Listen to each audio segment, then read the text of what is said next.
Itong oil o itong probably engine oil. Ang recommendation kasi doon sa picture is 3 to 5k miles.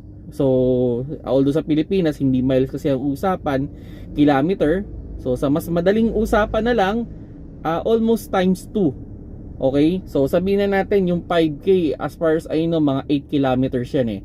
So, ganun daw, ano, at least 3 to 5k miles dapat pinapalitan na natin yung engine oil natin. Well, ito ano, depende kasi yan dun sa oil na huling nilagay ninyo. Kasi kung mineral yung huling yung nilagay, so that's ideal na i-replace every 5,000 kilometers or 3 to 4 months. Yan yung pinaka-recommended ko dyan.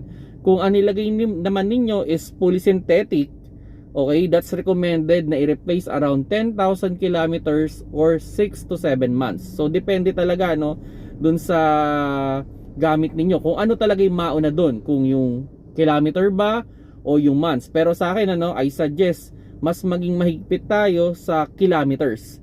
And yun, mas okay talaga na i-replace natin siya na mas early. Okay? So kumbaga kung kaya natin, halimbawa yung 5,000 kilometers, wag natin isagad doon.